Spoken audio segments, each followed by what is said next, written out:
Castle Crashers is a 2D side-scrolling game released by the Behemoth in 2008. Although a very simple game on the surface, Castle Crashers has a lot of mysteries that have yet to be uncovered. In this iceberg, we'll be covering some theories, facts, and general knowledge about Castle Crashers that you may or may not know. So without further ado, this is the Castle Crashers Iceberg.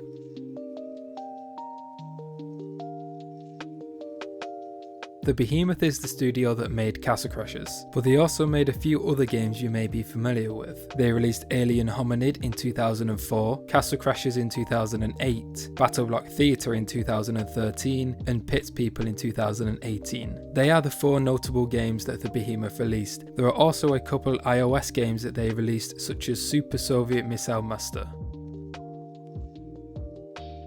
The DLCs in Castle Crashers are a little bit confusing. This is because originally there were 5 DLCs, this being the King Pack, Necromantic Pack, Pink Knight Pack, The Legend of the Blacksmith Pack, and Can't Stop Crying Pack.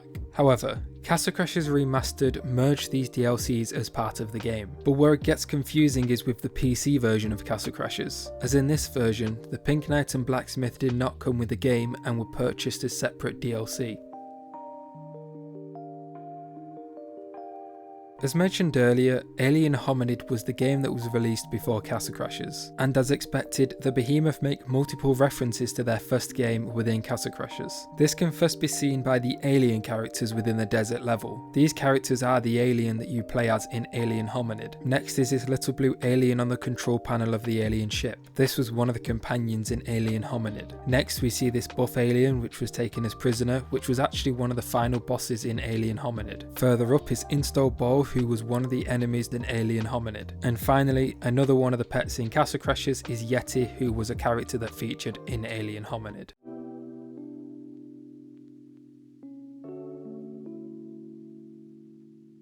There is a theory that the Green Knight is the leader of the 4 starting knights. This is because the Green Knight has a different attack move to every other character in the game, so the other 3 knights will spin their weapon as their heavy attack. However, the Green Knight will do a backflip instead. In fact, the Green Knight is the only character in the game that has this unique move. On top of that, when loading up the game, the Green Knight is the first knight to be featured. This has led some people to believe that the Green Knight is the leader of the 4 knights. However, there is no evidence to back this up, and it's just a theory among some players.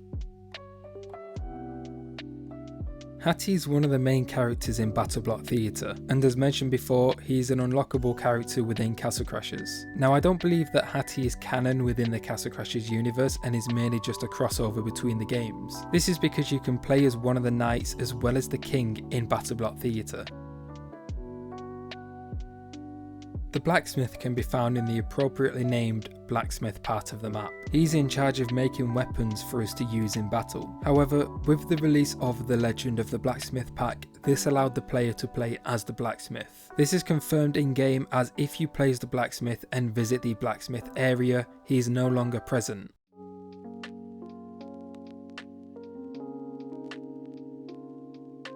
After defeating the game on normal mode, you unlock a place called the Insane Store. Here you can buy unique items that can only be available once you beat the game. However, at the end of this area lies a large statue surrounded by smaller versions, and walking up to it will display different messages. This can range from, "You've got an honest face," "I have a deep soul," "My love is real but I am not," "I wish I could move," "I've got nothing to say." This statue looks eerily familiar to the fire demons, and could also be seen at the start of the Lava World levels. As of right now, the purpose of this statue is unknown and is theorized to just be flavor text.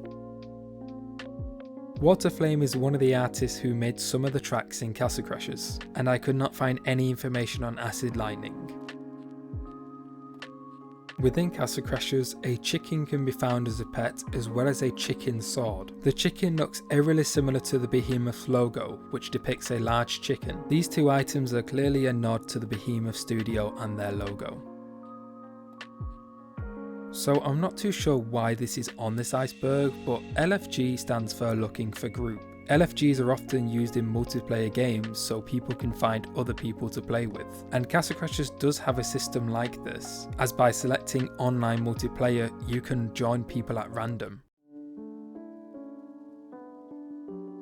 So now we're going to go on to the sad backstory of Lava World. Upon arrival of Lava World, you can see that the area is surrounded by lava as well as stone, presumably made by hardened lava. As we progress through the level, we can see a large sign displaying Lava World, with happy people on front saying that there are no active volcanoes. And just a little further ahead, we can see a town that has been completely taken over by hardened lava. We see trees, houses, and even people covered in solidified lava. The people look afraid, as if they died in excruciating pain. And judging by the trees, we could imagine that this area used to not be covered by lava and volcanoes, but instead by greenery. Up ahead, we come across a boss which just so happens to be a living volcano. This volcano resides sitting over the town. There is also a sign next to the volcano with a fire sign, presumably put up by the villagers. Now, it is unknown what caused the lava to begin with, but there are two theories. The first is that this living volcano came to life. It could be a natural living rock, as on the map of Castle Crashers we do also see a mountain with a face. But it could also have been the evil wizard and the necromancer, turning this rock into a living creature. As just before this fight, we see the necromancer resurrect these dead people. Was it the evil wizard and necromancer that caused this? My second theory is that it wasn't this volcano that caused it. The sign says no active volcanoes, meaning there were volcanoes in the area. And judging by the area, this is a lot of lava, something a small volcano would struggle to produce. If you look at this area on the map, you can see a very large volcano with lava coming out of it. So Lava World could have just been unlucky. This large inactive volcano just all of a sudden erupted, engulfing the entire town and area in lava. Pink Knight is another character that was added in its DLC. The Pink Knight has very unique abilities. They can summon a rainbow, summon a cute penguin, and also summon these long pink things. Now, there is a theory going around that the Pink Knight is the orange princess we save at the end of the game. This is because at the end of the game, the Orange Knight is revealed to be a clown, and well, this madness pursues. And well, everything we see the Orange Princess do, the Pink Knight could also do, leading many players to believe they are the same person. Or it could just be a simple case of reused assets. Cult minions are the enemies you face at the end of the game that are guarding the final 4 bosses. They closely resemble the final boss of the game, the evil wizard, and we know that they work for him. But there is a theory that these cult minions are actually clones of the final boss. During the final fight with the wizard, we go into a phase where we presumably see his true form, this giant spider-like creature. And during this fight, he will summon cult minions to help him, but the way he does it is kind of suspicious. So a black goo will come from him and a cult minion is born, meaning that these cult minions can't be organic, potentially meaning that they are in fact clones of the evil wizard.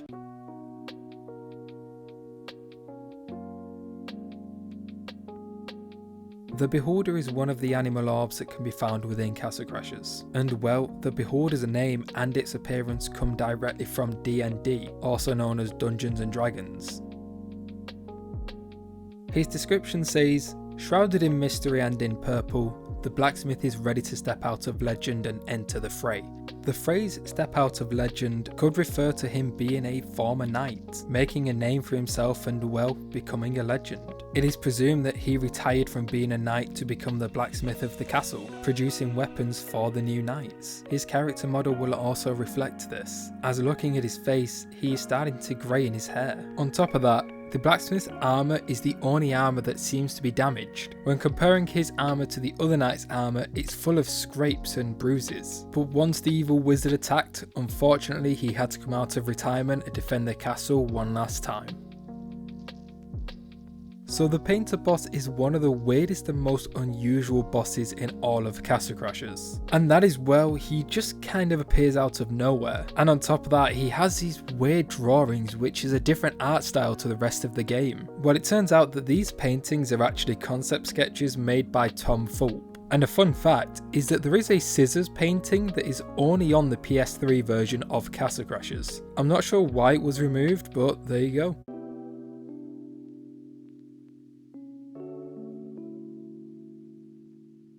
So I don't really believe this, but it's on the iceberg that Hattie and the crystal are connected. And well, the only comparison that I can make is that Hattie can summon crystals in Castle Crashers and has these green crystals associated with him in Battle Block Theatre. And on top of that, when Hattie gets his hat, he can summon red magic, which looks very destructive, similar to how the crystal turns red when the evil wizard takes it. I'm not too sure about this one.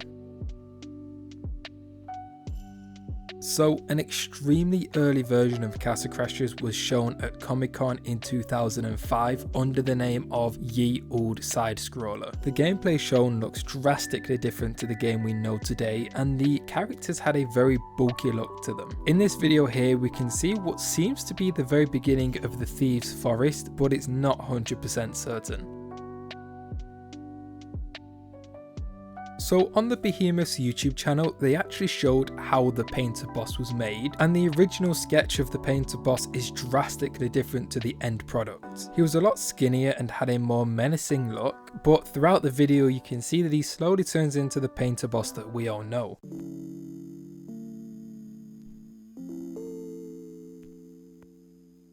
So once again, I'm not too sure why this is on the iceberg, but my interpretation of it is that the Medusa boss fight kinda stands out from every other enemy in the game. And that is probably because she is quite sexualized as a character. She's quite curvy in design, has long eyelashes, and even has a little pom-pom boot. On top of that, when you hit her with one of her own snakes, she will do a moan that kind of sounds a little sus. So one thing that's very strange in Castle Crashers is pretty much every character in the game that you come across, apart from the bosses, can be played. However, this isn't the case for the troll character. Considering that they are one of the early game enemies, you don't actually unlock them. Well, the troll character actually was meant to be a character in Castle Crashers, but the production just never got around to it. So on the map of Castle Crashers, there are many monsters that can be seen. There are giant monsters that are seen in the sea, there's a giant camel seen in the desert, and even this snake-like creature saying hello to us on the map. And this creature is theorized to be the same one we see in the Insane Store, who has the potions.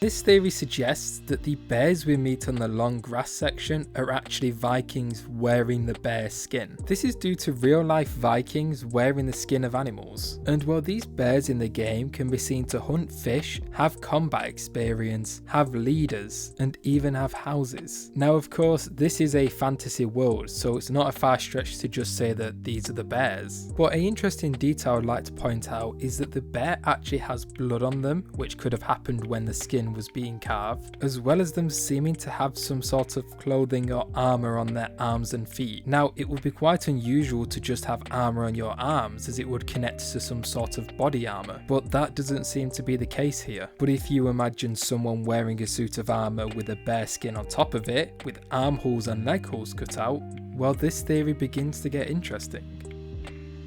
So Alien Hominid Invasion is set to release in 2023 and is the Behemoth's latest game. And as you can imagine, there are a lot of throwbacks and references to their other games. One of them being a very obvious Castle Crap 2 seen on a castle in the background. This is obviously a reference to Castle Crashers and also a nod at a potential sequel. And well, here are some of the other Easter eggs I spotted in Alien Hominid Invasion.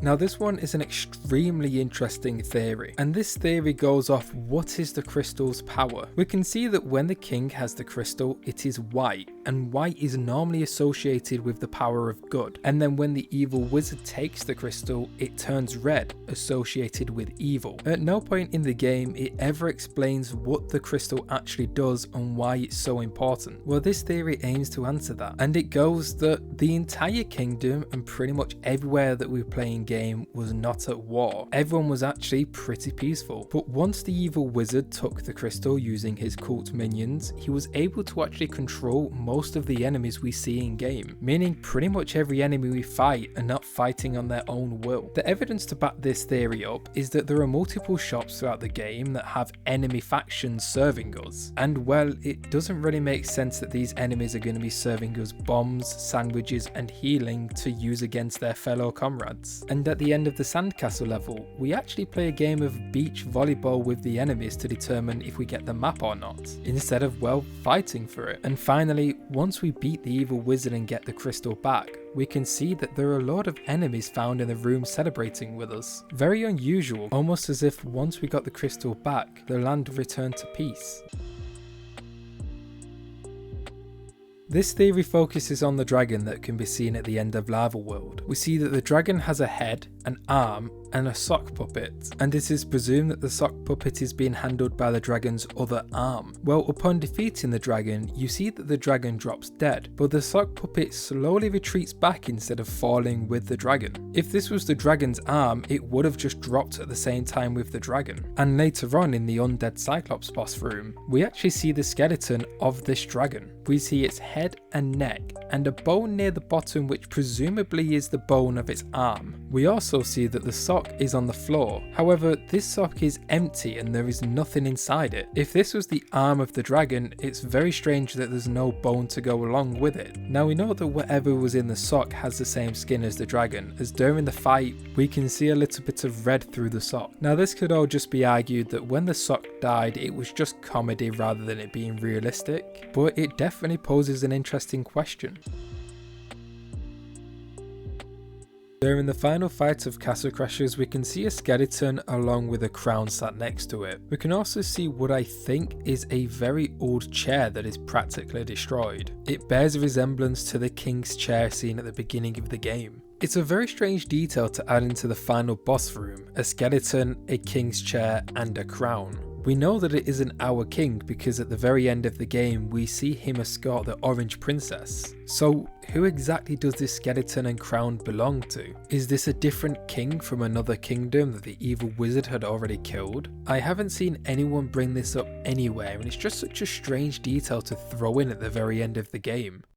And that is the Castle Crashers Iceberg explained. If you guys enjoyed the video, then a like would be greatly appreciated. We recently just hit 1,500 subscribers, so I cannot thank you guys enough for that. But before we end the video, I'd just like to give a massive thank you to everyone seen on screen here. You all have done so much to support my channel and I cannot thank you enough. So from the bottom of my heart, thank you so much. But anyway guys, that is it for today's video. Thank you so much for watching and I will see you in the next one.